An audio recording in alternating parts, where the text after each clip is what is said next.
A little over a year ago, the Department of Homeland Security decided to create a new advisory board to try to figure out ways to counter disinformation. It was a really anodyne, kind of wonky policy initiative. But of course, it had this Orwellian name, which I, by the way, did not choose. The Orwellian name was the Disinformation Governance Board. And that was Nina Jankowicz, the person who was tapped to lead it. But almost from the moment her appointment was announced, Nina became a lightning rod for a very specific kind of online abuse. So much so that her story is both a cautionary tale and a kind of case study. It became a story less about Nina's suitability to lead a board at DHS than it was about an all-out battle about the idea of disinformation itself, a particularly toxic slice of it reserved specifically for women.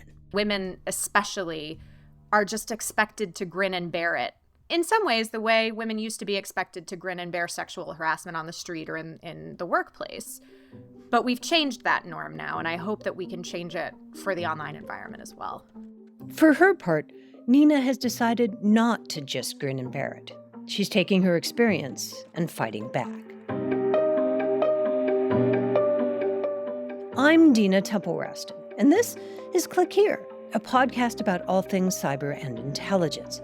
We tell true stories about the people making and breaking our digital world.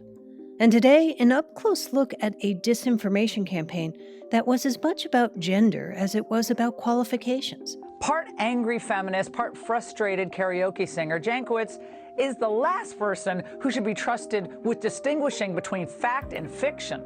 We'll show you how online abuse directed at women has gone way beyond just a couple of mean tweets.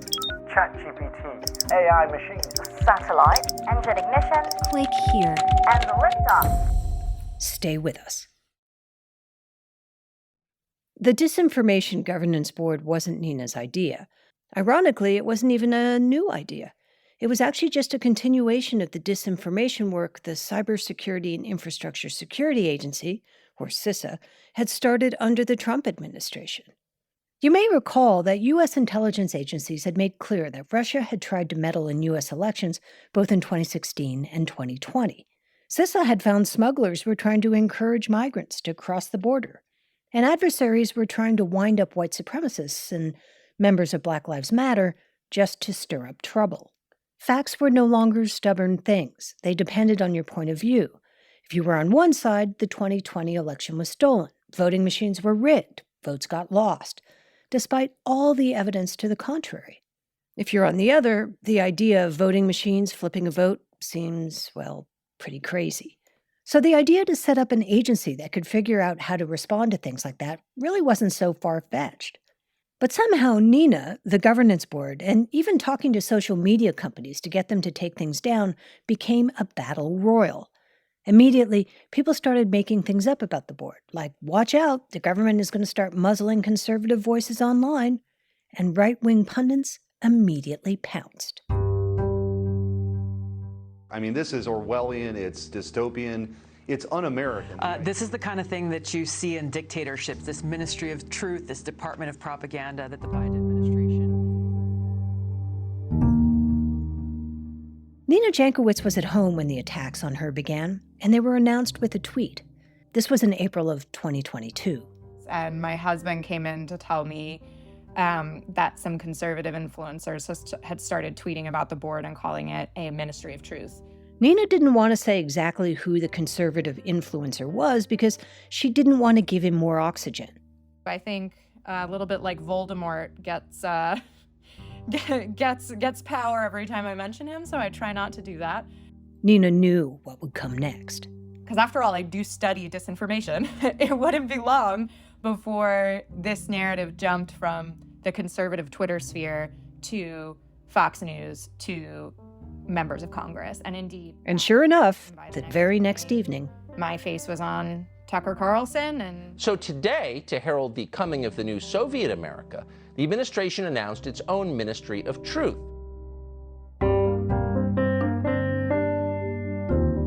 Everyone involved in Joe Biden's new Ministry of Information is a buffoon.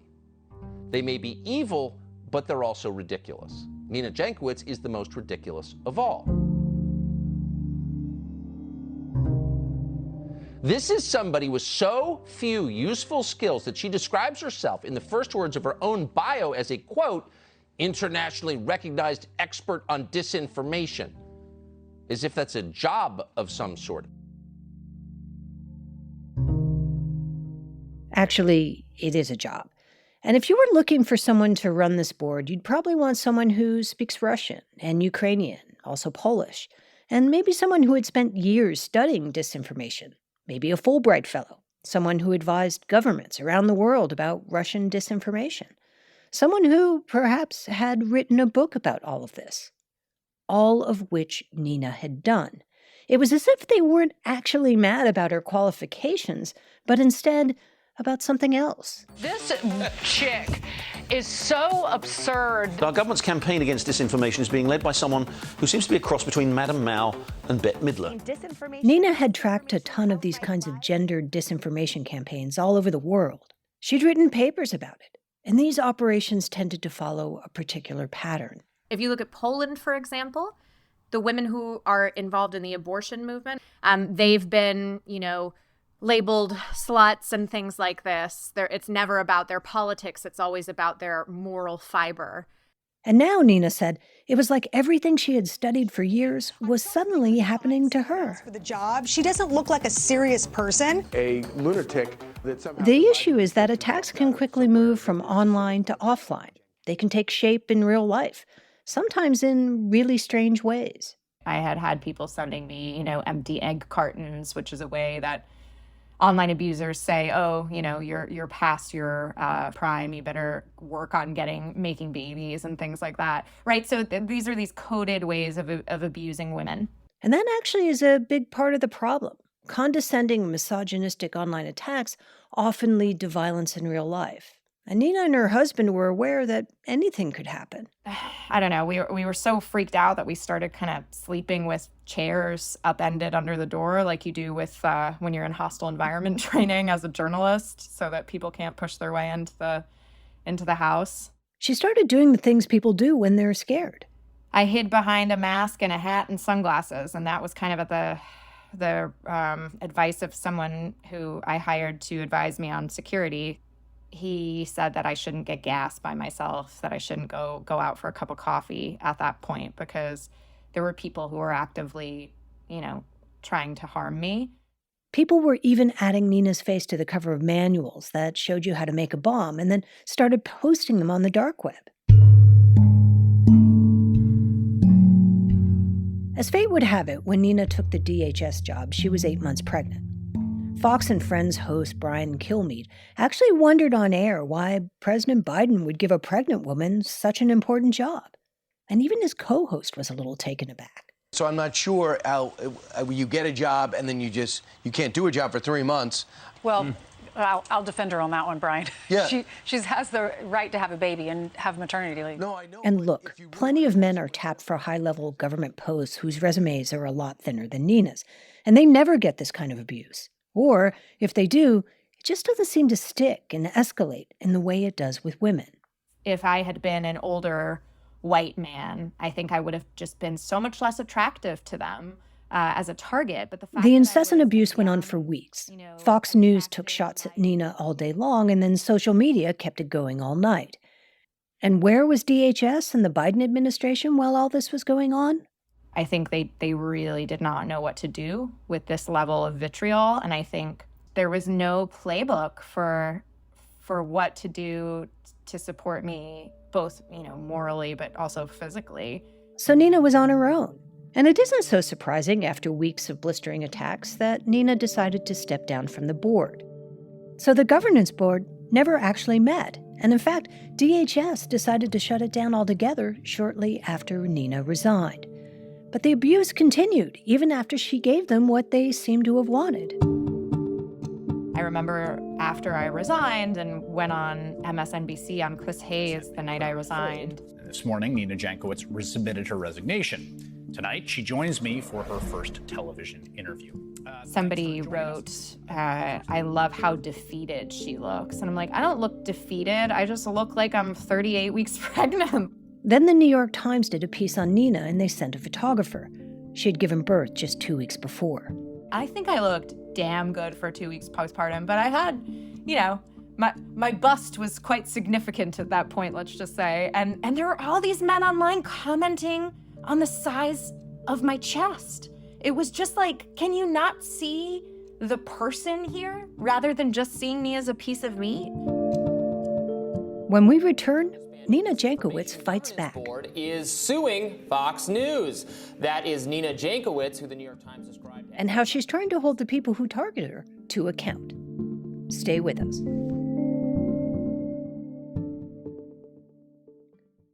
Online harassment doesn't have a simple definition, just a baggy description about using information and communication technologies to cause harm to someone.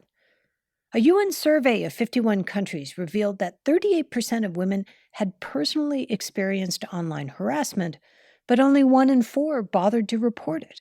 Nina Jankowicz wasn't going to be one of those people who quietly left the field. I think Fox and other networks that use the power of their corporate heft to ruin people's lives for profit need to be aware that there can be consequences, even if it's just like a fly in the ointment for a little while. She filed the lawsuit about a year after she resigned as the executive director of that Disinformation governance board. Her lawyers say over the course of 8 months in 2022, Fox News talked about Nina more than 300 times. They said the attacks were aimed at denigrating her character and professional reputation. The suit singles out Tucker Carlson as one of Nina's most vociferous critics, and it cites Laura Ingraham and Sean Hannity as piling on. And the case has echoes of another recent defamation lawsuit against the network, that of Dominion Voting Systems. Dominion is one of the largest providers of voting machines in the United States, and it accused Fox hosts, executives, and guests of defaming them by spinning up wild conspiracy theories about how its machines switched votes cast for then-President Donald Trump to President Biden. And we know how that ended up. This historic settlement in the $1.6 billion defamation case against Fox News, accused of knowingly airing That happened false just this claims past about April. Dominion voting machines. Nina's case was filed in the very same Superior Court, and her allegations aren't too different from Dominion's. She says she was falsely portrayed as a player in an Orwellian effort to control the speech of ordinary Americans. They said I was going to have authority to decide what was true or false online. Not only did I not have any authority, the board didn't have any authority to decide what was true or false online, and certainly had no law enforcement or operational authority to pursue any of that. The lawsuit says that while Nina resigned after weeks of criticism, Fox hosts and guests claimed she'd been fired. Nina says she'd actually been offered other roles in the department, but she chose to leave, among other reasons, to protect her family. Because I felt that I could do more and better work that had more impact outside of government, given what I had seen in that 10 weeks. The lawsuit is also alleging that Fox had reckless disregard for the truth when it reported that Nina wanted the power to edit people's tweets, which on the face of it is weird because how would she actually be able to do that? Still to this day, I'll reply sometimes to trolls on Twitter who think I want to edit people's tweets, and I'm like, hi, you've been lied to. It's just like, it's ridiculous. Would you get special admin privileges to go in and retype people's tweets?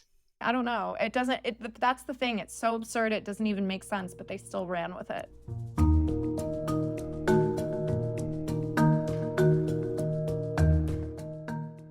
Fox did not respond to ClickHere's numerous requests for comment. It has, though, filed for the case to be dismissed. But the network's decision to settle with Dominion back in April suggests that there is a way to win a defamation case against the network if it is spewing disinformation. As part of the discovery in the voting machines case, Fox had to produce communications that showed that hosts and executives were saying things about Dominion voting systems that they knew not to be true.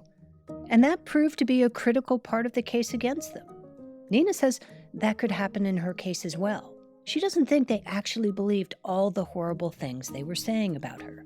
And I don't know if Fox will want to go through the whole discovery process again. Because it was really bad for them last time, and who knows what we'll uncover. Right. Like emails, you mean?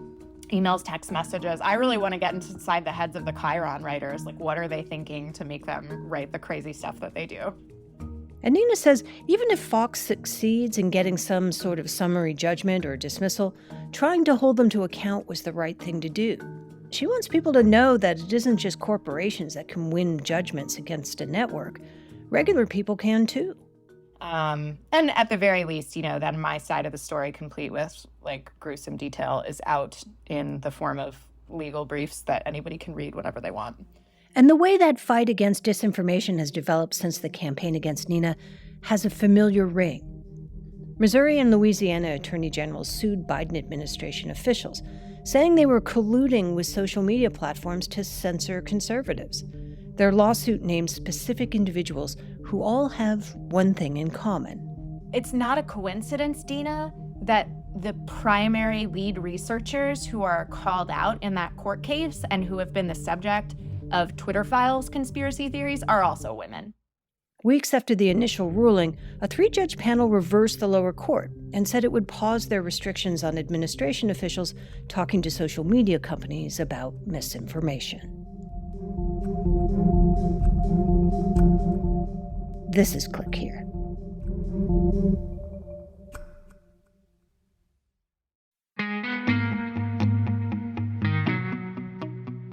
Noura Al-Jazawi is a researcher we spoke to about a year ago. She told us about high-tech despotism. She'd been an activist in Syria, and when she left, the Assad regime continued to harass her in ways big and small. There is this everyday fear and anxiety of being targeted. Transnational repression in the form of spyware on a telephone, or just the act of planting seeds of doubt about Noura herself. Click Here's Sean Powers explains. A couple of years ago, Noura Al-Jazawi and her husband applied for residency in Canada. Noura had been an activist in Syria, and she was imprisoned and tortured by the Assad regime. She eventually ended up in Canada in hopes of finding some peace of mind and safety. Like, my story is very complicated because in the past, before coming to Canada, I was targeted by at least 3 state actors, Syria, Iran, and Russia. She was targeted because of her activism against Assad.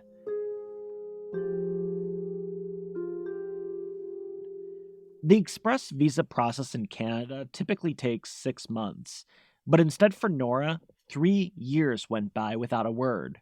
3 years! And then this past January, Noura and her husband got a cryptic email from the Canadian Immigration Service. They wanted her to address some S-34 concerns. Now, S-34 is part of the Immigration Act that relates to national security.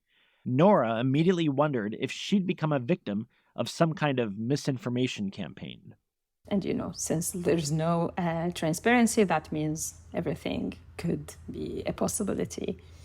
Noura had seen this before. It was back in 2016. She was traveling in Europe, and Interpol flagged her passport. And then through some networks, I found the information that the Russian government deported my passport with the number of my flight from Istanbul to that European country, saying, the holder of this passport is holding like a fake passport, and this fake passport was issued by ISIS.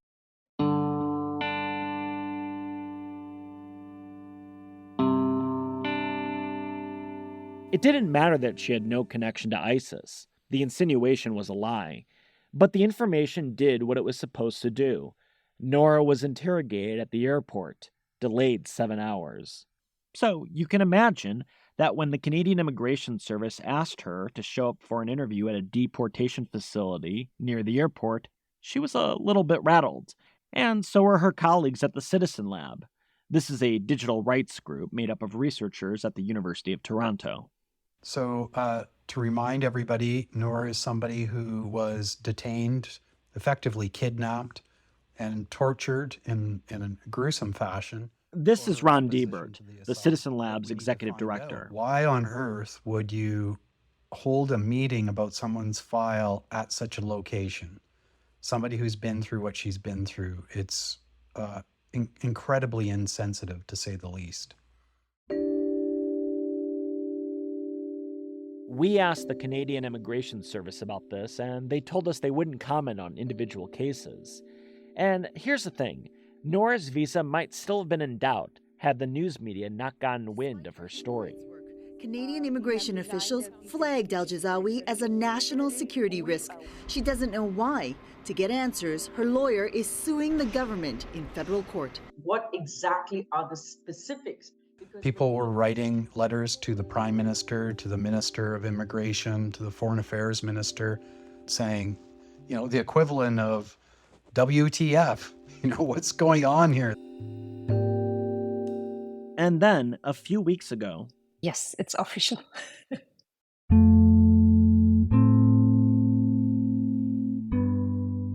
Nora and her husband were given permanent residency in Canada.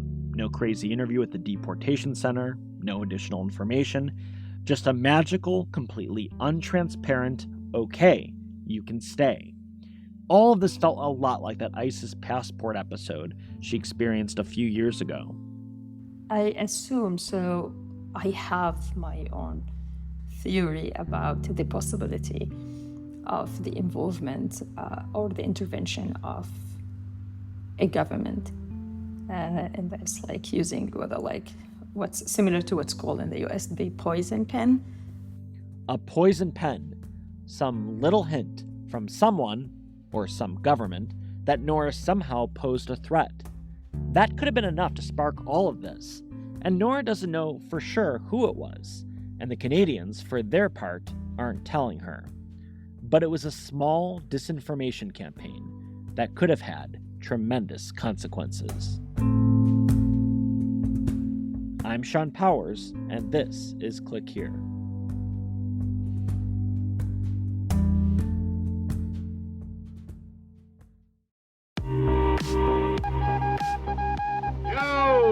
On the mark! Here are some of the top cyber and intelligence headlines of the past week. The secret society and hacking crew Cult of the Dead Cow has some big plans for social media. According to the Washington Post, they will reveal details of a new framework for encrypting social media at the DEF CON security conference in Las Vegas this week. They've created something called VALID, which will allow companies to provide encrypted versions of their apps to offer users more privacy.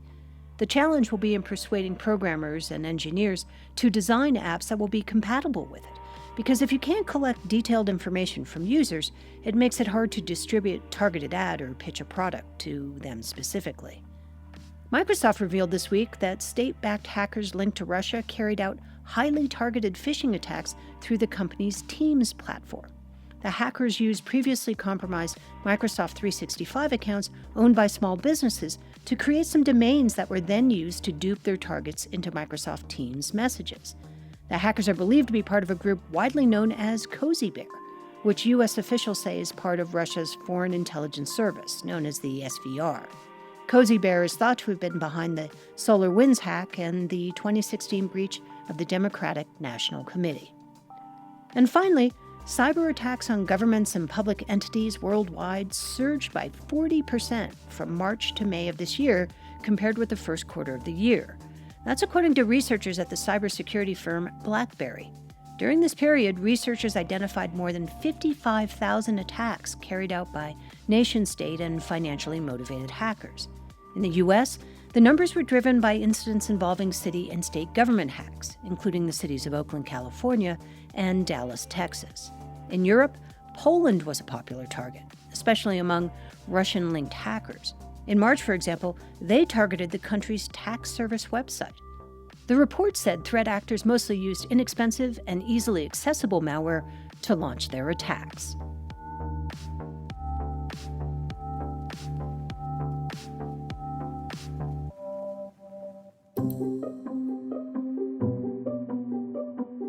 I'm Dina Temple-Rest. I'm the executive producer and host of the show. Sean Powers is our senior producer and marketing director, Will Jarvis is our producer, and Sarah Wyman is our writer-reporter. Our editing team is led by Karen Duffin and Lou Wolkowski. Darren Ankrum does our fact-checking, and our theme and original music compositions are by Ben Livingston. We also use music from Blue Dot Sessions. And we'd love to hear from you. Please leave us a review and rating wherever you get your podcasts, or send us an email at clickhere@recordedfuture.com.